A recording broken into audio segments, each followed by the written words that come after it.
তার শাসন আমলে দেশে যে রাজনীতি দেখিয়ে গেছেন, তার জনপ্রিয়তার উপর পুঁজি করেই মূলত বাংলাদেশ জাতীয়তাবাদী দল এখনো বাংলাদেশের সবচেয়ে জনপ্রিয় রাজনৈতিক দল।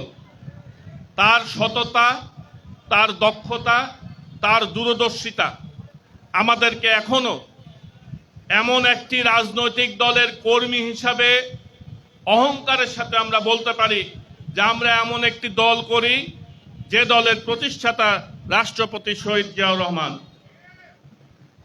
আজকে তার আদর্শকে ধারণ করে তার সুপুত্র বাংলাদেশের প্রধানমন্ত্রী দেশনায়ক তারেক রহমান তার পিতার যে আদর্শ তাকে ধারণ করে বাংলাদেশে যেই সততার রাজনীতি তিনি নিয়ে এসেছেন, যে দক্ষতার রাজনীতি তিনি নিয়ে এসেছেন, আমরা বাংলাদেশ জাতীয়তাবাদী দলের কর্মী হিসাবে আমাদের প্রত্যেকের নৈতিক দায়িত্ব হচ্ছে তাদের সেই রাজনীতিকে মনে প্রাণে বিশ্বাস করা এবং অনুকরণ করা। আমরা সেই অনুকরণ করার জন্য আমাদেরকে মাথায় রাখতে হবে যে আমরা রাজনৈতিক নেতা হিসাবে যেই পর্যায়ের নেতাই হই না কেন, আমরা যেন শুধু মুখে না বলে আমরা যেন আমাদের ব্যক্তি জীবনে, আমাদের রাজনৈতিক জীবনে আমরা যেন তা সঠিকভাবে অনুসরণ করতে পারি। শহীদ রাষ্ট্রপতি জিয়া রহমান, দেশনেত্রী বেগম খালেদা জিয়া, দেশনায়ক তারেক রহমান আমাদেরকে যে রাজনীতির যে দিক নির্দেশনা দিয়েছেন এবং দিচ্ছেন, সে রাজনীতি হচ্ছে মিরপুর ভেড়ামারা সহ এদেশে মাদক মুক্ত করা। তারা দেখিয়েছেন এদেশে সন্ত্রাস, নারী নির্যাতন, চাঁদাবাজি, দুর্নীতি, অনিয়ম মুক্ত করা। আমরা যেন তাদের সেই রাজনীতিকে সঠিকভাবে আমরা যেন এই এলাকায় আমরা এইটাকে বাস্তবায়ন করতে পারি। আমরা যে দলের রাজনীতি করি সেই দলের রাজনীতিতে আমি নির্বাচনের আগে থেকে বলে আসছি যে আমরা যে নির্বাচনের প্রাক্কালে দীর্ঘ 17 বছর ফ্যাসিস্ট হাসিনার গুম, খুন, হামলা, মামলা, হয়রানিতে জর্জরিত হয়ে আমরা যে জাতীয় নির্বাচনের সামনে আসছি, যারা এই নির্বাচনে বেইমানি করবেন তারা শহীদ রাষ্ট্রপতি জিয়াউর রহমানের রক্তের সাথে বেইমানি করবেন। যারা বেইমানি করবেন, যারা বেইমানি করেছেন তারা দেশনেত্রী বেগম খালেদা জিয়ার রক্তের সাথে বেইমানি করেছেন। যারা বেইমানি করেছেন, যিনি আমাদের নেতা প্রধানমন্ত্রী তারেক রহমানের অস্তিত্বের সাথে বেইমানি করেছেন। কে বেইমানি করেছেন, কে করেন নাই, কে কতটুকু বেইমানি করেছেন তা আপনারা প্রত্যেকে নিজেরা খুব ভালো মতো জানেন। একটু আগে বক্তা বলেছেন যে হাঁড়ির খোঁজ না করতে। আমি ব্যক্তি জীবনে কখনোই কোনো নেতা সম্পর্কে কোনো বিরূপ মন্তব্য করি নাই। আমি কখনো কারোর হাঁড়ির খবর খুঁজতেও যাই নাই। আমি চেয়েছি যে রাজনীতি আমরা করি, যে দল করে আমরা আমাদের সম্পদ গড়েছি, রাজনীতি করেছি, অন্যায় করেছি, অত্যাচার করেছি, ভালো কাজ করেছি, খারাপ কাজ করেছি, সেই দলকে পুঁজি করে দলের সাথে বেইমানি করে কোনো সময় রাজনীতিতে টেকা যায় না।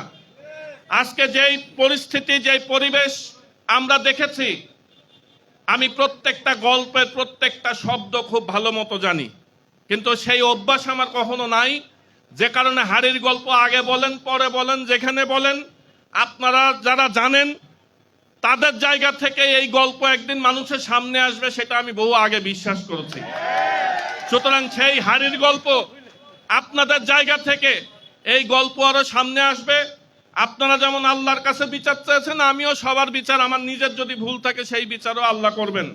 কিন্তু একটা কথা বলতে চাই, সেটা হচ্ছে যে রাজনীতি করেন ওই যে আমি একটা কথা বলে শেষ করব। অনেকে বলেন এই কথা, আমি যেদিন থেকে রাজনীতিতে আসছি, যেই সময় থেকে বাবার পরিচয়ের পরে নিজের পরিচয়ে রাজনীতিতে আসছি, আমার জানা মতে এই মিরপুর ভেড়ামারার কোনো নেতা কর্মী কখনো কোনো বিপদে পড়লে, কখনো কোনো সমস্যায় পড়লে আমি তার পাশে থাকি না, এই কথা কেউ আমার কাছে বলতে পারবেন না।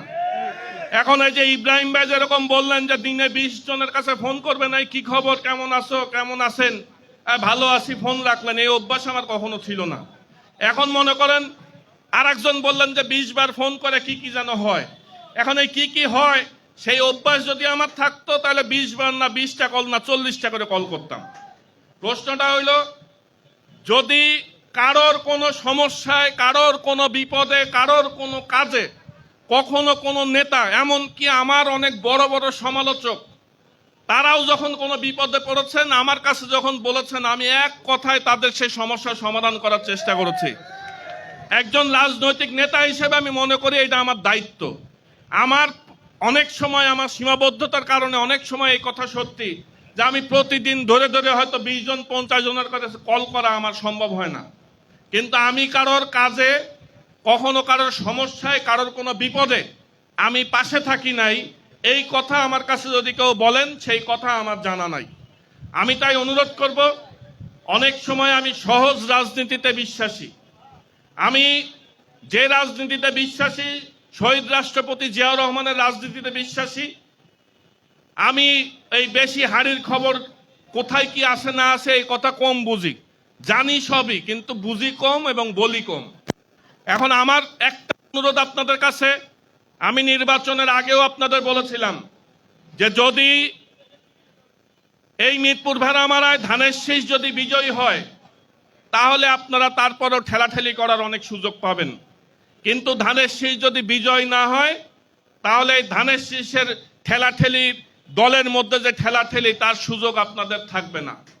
আপনারা এখন এই জায়গায় যেই বক্তারা যে বক্তব্য রেখেছেন, আপনাদের প্রত্যেককে আমি অনুরোধ করি, আপনারা যদি দলকে ভালোবাসেন তাহলে কোন সিদ্ধান্ত, কোন কাজ সঠিক তা আপনারা নিজেরা বুঝবেন এবং কাজ করবেন, সেই অনুযায়ী চলবেন। শহীদ রাষ্ট্রপতি জিয়াউর রহমানের আদর্শে চলবেন। স্থানীয় নির্বাচন এখনই হচ্ছে না, এত তাড়াতাড়ি সবাই অস্থির করেন না। আমাদের এখন প্রথম দায়িত্ব, আমরা যদি শহীদ রাষ্ট্রপতি জিয়াউর রহমানের আদর্শকে বিশ্বাস করি তাহলে দেশ নায়ক তারেক রহমান বর্তমানে তিনি যে কর্মকাণ্ড করছেন, তিনি যেইভাবে তার জীবনযাপন করছেন, তিনি যেইভাবে মানুষের সাথে কথা বলছেন, তিনি যেইভাবে মানুষের পাশে দাঁড়াচ্ছেন, আমাদের মধ্যে কারোর যদি ওই জমিদারি স্টাইলে রাজনীতি করার শখ থাকে সেই রাজনীতির কথা আমাদের ভুলে যাইতে হবে। আমাদের মনে রাখতে হবে যে আমাদের সাধারণ মানুষের কাজ করতে হবে, সাধারণ মানুষের সাথে থাকতে হবে। আমরা অনেকেই মনে করি যে আমি রাজনীতি করছি, আমি বক্তব্য দিচ্ছি, আমরা স্টেজে বসছি, অনেক কাজ করছি, কিন্তু মানুষ হয়তো আমার কথা, আমি যদি ভিতরে ভিতরে কিছু করেও থাকি, মানুষ মনে হয় বুঝছে না। এই চিন্তা করার কোনো সুযোগ নাই। এই আজকে যেমন আপনারা হাড়ি ভাঙতেছেন, তেমন 10 বছর পর আপনারা আমার হাড়ি আর একজন ভাঙবে। সুতরাং যদি কোনো অন্যায় করেন, সে অন্যায় 20 বছর পরে হলেও কখনো সামনে আসবে। আমি বিশ্বাস করি, আমি যে সৎ রাজনীতি বিশ্বাস করি, আপনারা যারা 17 বছর এই ফ্যাসিস্ট হাসিনা সরকারের যে জুলুমের শিকার হয়েছেন, আমি আপনাদেরকে আবারও বলবো যে 3 মাস আগে যে নির্বাচনে আমরা হেরেছি, আপনারা যদি মনে করেন আগামী 6 মাস পর যে নির্বাচন আসবে সেই নির্বাচনে এমন কোনো ম্যাজিক নাই যে আমরা কোনো কাজ ছাড়া এমনি আবার জাতীয় নির্বাচনে হারলাম কিন্তু স্থানীয় নির্বাচনে সব আমরা জিতে যাব। আমরা যদি আমাদের আচরণ, আমাদের কাজকর্ম, আমাদের কর্মকাণ্ডকে যদি ঠিক মতো আমরা পরিচালিত করতে না পারি, আমি এই জন্য বলবো নির্বাচন যখন আসবে তখন দলের সিদ্ধান্ত অনুযায়ী প্রত্যেক ওয়ার্ড, প্রত্যেক ইউনিয়ন কিংবা উপজেলায় যারা প্রার্থী হবেন তাদের বিবেচনায় তখন যে সিদ্ধান্ত নেওয়ার প্রশ্ন আসবে তখন আমরা নিব। কিন্তু আপাতত আপনাদেরকে 2টা কথা বলে শেষ করব। এক, যে আপনারা নিজেরা যারা নির্বাচন করতে চান তারা নির্বাচনের অবশ্যই প্রার্থী হওয়ার ব্যাপারে বলতে পারেন, কিন্তু আল্লাহর ওয়াস্তে একই দলের আরেক প্রার্থী সম্পর্কে বাজারে প্রচার করবেন না। কারণ যেই নির্বাচনে, বিগত যেই জাতীয় নির্বাচনে আপনারা বুঝে না বুঝে, উদ্দেশ্য নিয়ে উদ্দেশ্য ছাড়া যেই ক্ষতি আমার করেছেন সেই ক্ষতি আপনারা স্থানীয় নির্বাচনে নিজেরা করবেন। কারণ আপনি চায়ের দোকানে বসে আপনার বাকি 6 জন প্রার্থী নিয়ে যখন তাদের সমালোচনা করবেন, আপনি জানেন না এই 7 জনের মধ্যে কে ওই ইউনিয়নের প্রার্থী হবে। সুতরাং আপনি যেই ক্ষতিটা প্রত্যেক চায়ের দোকানে বসে বসে করবেন যে আমি সবচেয়ে ভালো নেতা আর বাকি সব খারাপ, আপনার মতো আরেক নেতা আরেক দোকানে বসে আপনার সম্পর্কে বলছে। সুতরাং সাধারণ মানুষের কাছে কারোর কোনো বক্তব্য যদি থাকে সেই বক্তব্যে আপনারা অপপ্রচার চালাবেন না, প্রচারণা করবেন না। যারা নির্বাচন করার ইচ্ছা আছে তারা প্রচারণা অবশ্যই করতে পারেন, কিন্তু আপনাদেরকে দৈনিকভাবে থাকতে হবে। আমি জীবনে আমার কোনো সমালোচক, আমার বিরুদ্ধে অবস্থানকারী কোনো নেতার বিরুদ্ধে আমি যেমন কোনো বক্তব্য রাখি নাই, আমি কখনো সহজে কারোর খারাপও চাই না। কিন্তু আমি ওয়ার্ড পর্যায়ে, ইউনিয়ন পর্যায়ে, থানা পর্যায়ের কোনো নেতাকে আজ পর্যন্ত বলতে পারবেন না যে কাউকে আমি ব্যবহার করেছি, কারণ সেই ব্যবহার আমি করতে চাই না। আমি চাই এই মিরপুর ভাড়ামারার যে ক্ষতি আমাদের হয়েছে সেই ক্ষতি শুধরাতে। আপনারা সেই শুধরানোর জন্য আপনাদের প্রত্যেকের দায়িত্ব। আমাদের যদি কোনো ভুল হয়ে থাকে, কারোর কারোর ব্যাপারে সুনির্দিষ্ট অভিযোগ না করে আপনারা প্রত্যেকে আপনাদের জায়গায় ধানের শীষের পক্ষে, দলের পক্ষে আপনারা প্রত্যেকে কাজ করবেন।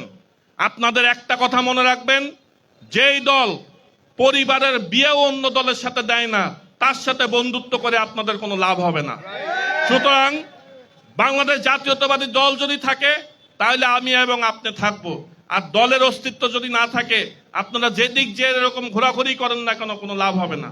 তাই আমি আবারও আপনাদের সবার কাছে বাংলাদেশ জাতীয়তাবাদী আদর্শে বিশ্বাসী প্রত্যেকটি নেতাকর্মীর কাছে আমার অনুরোধ যে আমরা প্রত্যেকে ঐক্যবদ্ধ থাকব, যা সঠিক সেই কাজ করব, এবং শহীদ রাষ্ট্রপতি জিয়াউর রহমানের যে আদর্শ, দেশনায়ক তারেক রহমানের যে নেতৃত্ব, সেই নেতৃত্বকে ঠিক মতো বুঝে আমরা যেন সরকারের যে কর্মকাণ্ড, সেই কর্মকাণ্ডগুলোকে যেন আমরা ঠিক মতো প্রচার করতে পারি এবং বাংলাদেশ জাতীয়তাবাদী দলকে আবারও মিরপুর ভাড়ামারায় শক্তিশালী অবস্থানে নিয়ে আসতে পারি, সে ব্যাপারে আপনারা সবাই কাজ করবেন। এই অনুরোধ রেখে আমার বক্তব্য শেষ করছি। আসসালামু আলাইকুম।